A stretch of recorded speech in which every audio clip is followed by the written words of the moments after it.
Rubens de Rosto, médico de saúde pública, edita seu primeiro livro, História de um Médico em Formação, em 1962, princípio de uma vasta produção literária. Acadêmico, autor de 67 obras, entre romances, contos, crônicas, literatura infantil e ensaios. Um dos escritores brasileiros mais lidos no mundo inteiro, com livros traduzidos em diversos idiomas. A realidade social da classe média urbana no Brasil e o judaísmo são temas recorrentes de sua criação. Colaborador ativo de diversos órgãos da mídia impressa, como a Folha de São Paulo, Zero Hora e Veja. Agraciado com inúmeros prêmios literários, entre eles o Casa de las Américas para a Orelha de Van Gogh, o Prêmio Zé Lins do Rego da Academia Brasileira de Letras para a Majestade do Xingu e 3 jabutis, o último, para o livro A Mulher que Escreveu a Bíblia.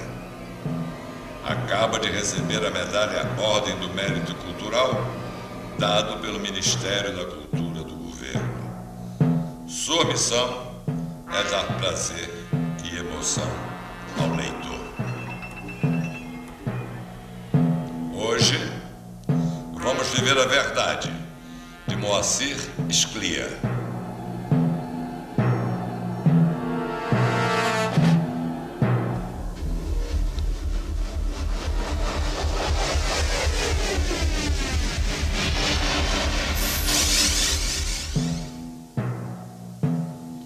Moacir Scliar, você acredita em jura? Mais ou menos. Então você promete dizer a verdade, somente ela?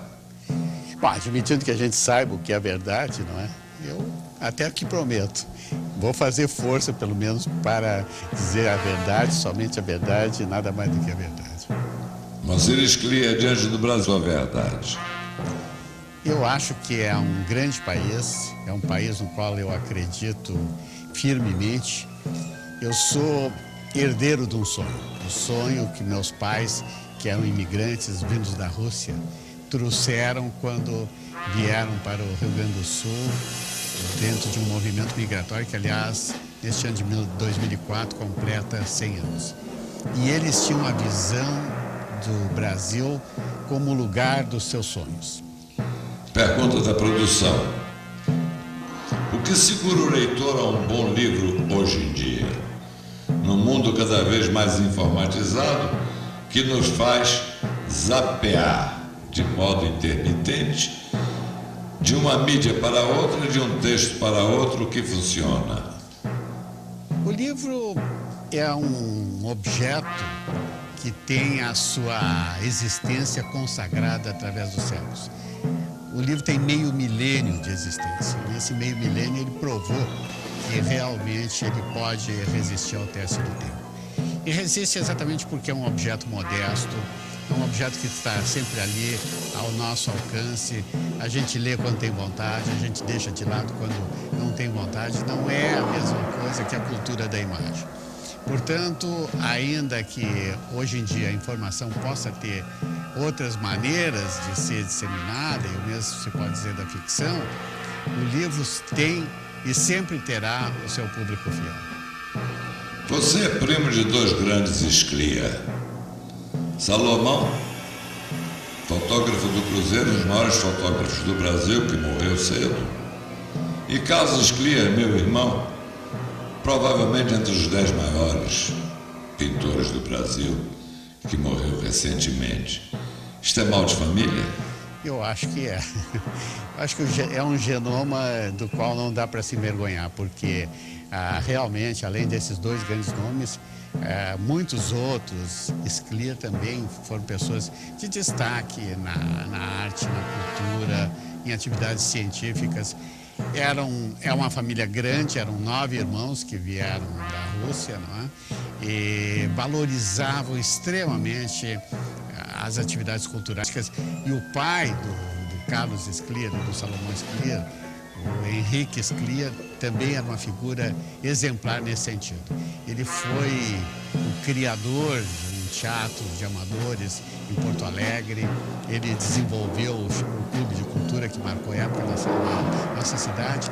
Enfim, havia na família um ambiente favorável a isso. Isso é uma coisa importante a gente se dar conta assim, de como os pais, os parentes podem estimular os jovens a desenvolver o seu talento.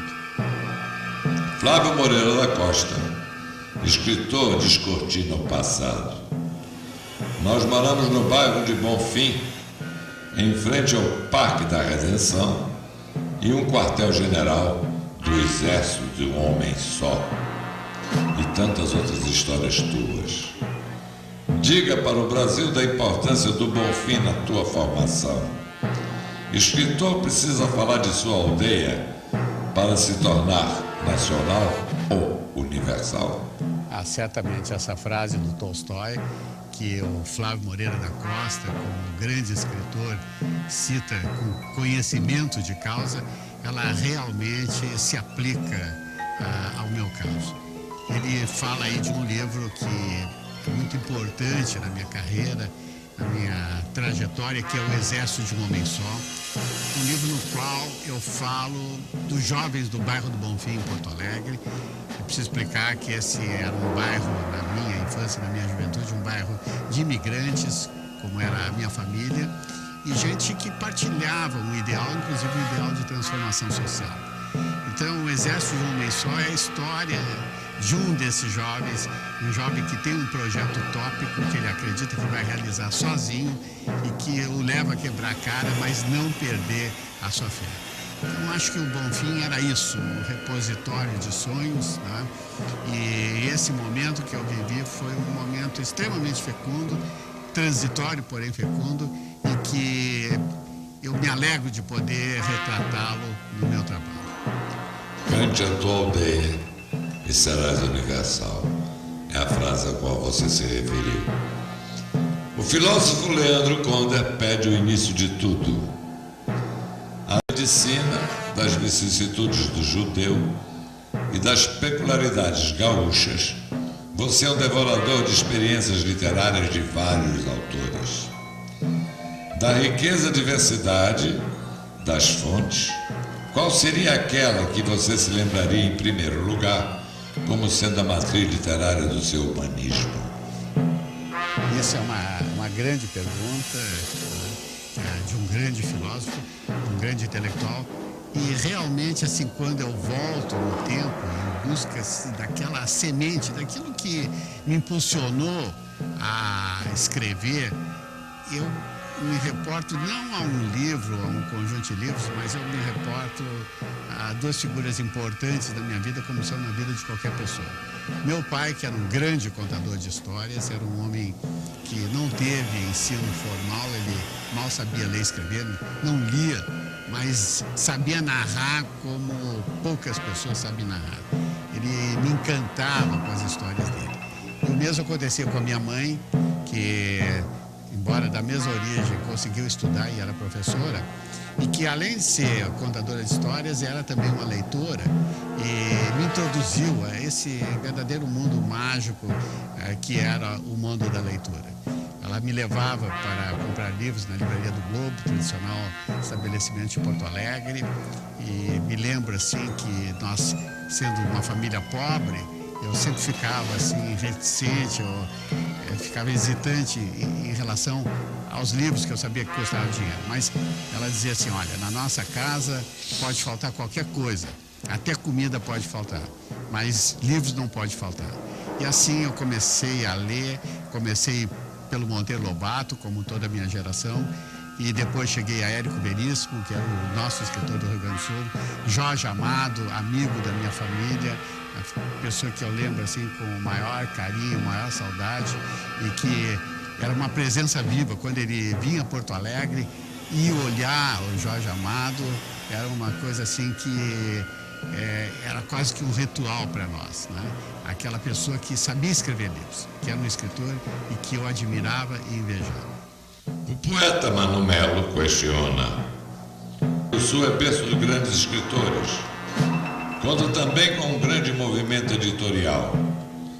Um escritor gaúcho já pode viver de seus escritos? sem precisar vir para o Rio ou São Paulo? Realmente, Manu, essa é um detalhe interessante, porque houve uma época que Rio Grande do Sul era considerado província, né? Ou seja, um lugar distante do eixo cultural que era e é o eixo Rio-São Paulo. Mas o Brasil mudou. O Brasil hoje é multicêntrico. O Brasil tem vários polos culturais e o Rio Grande do Sul é um deles. Eu acho que a figura que na literatura representou uma virada nesse sentido foi Érico Veríssimo. Quando Érico, diferente de muitos outros escritores que o antecederam, decidiu ficar no Rio Grande do Sul e não apenas como escritor, mas também como editor, a editora Globo, que marcou época nesse país, quando Érico tomou essa decisão, ele estabeleceu um paradigma. Daí por diante, realmente, os escritores procuraram ficar lá e hoje em dia, com a facilidade de comunicações, isso se tornou muito mais execuível. Realmente, assim, é um celeiro de talentos e acho que isso se deve ao nível educativo e também à tradição cultural do Rio Grande do Sul. O escritor Marcos Santa Rita quer entender o que significa para você, um dos poucos escritores bons no Brasil, que também tem bons índices de venda e de imprensa, entrar na academia. O que lhe acrescenta isso? É a coroação, o fim de uma carreira ou um novo começo? Bom, é um evento que, para mim, correspondeu assim a muitas expectativas e, devo dizer também, a muitas gratificações. Em primeiro lugar, foi uma candidatura encampada pelo Rio Grande do Sul. O Rio Grande do Sul realmente assim queria ter uma pessoa na academia, tem o poeta Carlos Nejar, mas queria ter mais um escritor e um escritor que residisse no Rio Grande do Sul. E houve um grande movimento nesse sentido. E pessoas da minha geração literária que estão na academia, pessoas assim a quem eu aprecio muitíssimo, então realmente assim acho que fui ao encontro de expectativas de outras pessoas e também das minhas próprias expectativas, porque afinal de contas nós estamos falando de uma instituição que é centenária, que foi fundada por ninguém menos que Machado de Assis e que tem grandes nomes da literatura no seu passado e no seu presente. O jornalista Márcio Moreira Alves indaga: Carlos Scliar, estando a verdade muito escassa em nossa terra, o secretário Garotinho, por exemplo, tem com a verdade relações distantes e cerimoniosas. Não te dá arrepios de participar de um programa com esse título? Quem nos garante que a nossa verdade é a verdade inteira? Realmente não há... Um momento, Scliar. Você vai responder ao Márcio depois do nosso intervalo.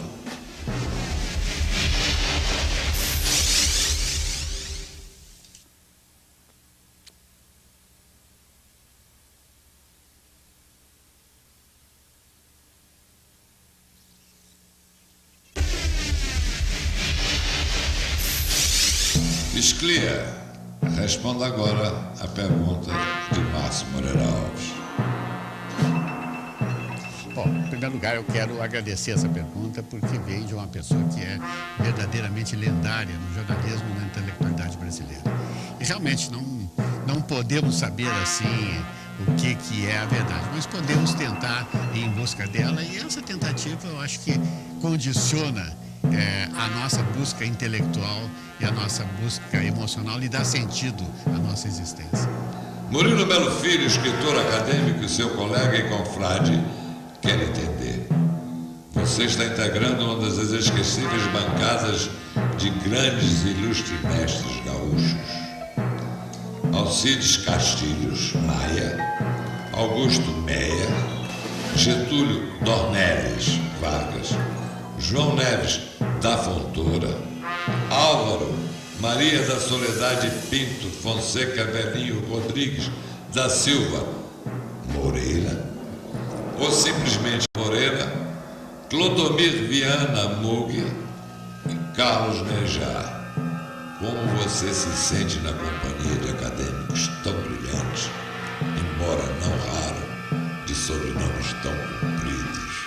Bom, que essa lista aí é um resumo da história do Rio Grande do Sul. E eu me sinto assim muito pequeno diante desses nomes, não é? Nomes assim que eu respeitava desde a infância, mas farei o possível para estar à altura da missão. Como disse o grande Isaac Newton, né? Mesmo um anão, quando está no ombro de gigantes, enxerga longe. O presidente da Academia Brasileira de Letras, Ivan Junqueira, de bate-pronto. Que tipo de contribuição você está pensando em dar para a Academia? Eu pretendo colaborar assim, em tudo que estiver ao meu alcance. E tem uma coisa que realmente acho que pode ser importante, que é estabelecer um canal de comunicação entre a Academia Brasileira de Letras e o Rio Grande do Sul. Entre a cultura gaúcha, as instituições culturais do Rio Grande do Sul, e que deve ser parte assim, de um processo de descentralização da academia, que num país grande como esse é muito necessário. O escritor Antônio Torres quer reconhecimento. Parece que hoje não temos escritores, autores literários que se tornem figuras públicas, como Jorge Amado e Érico Veríssimo, para citar dois deles, capazes de intervir no processo político e cultural brasileiro. Quais as razões, meu querido amigo, que levam os homens de letras contemporâneos a viverem nessa espécie de limbo? Bem, isso eu acho que foi uma coisa inevitável, né?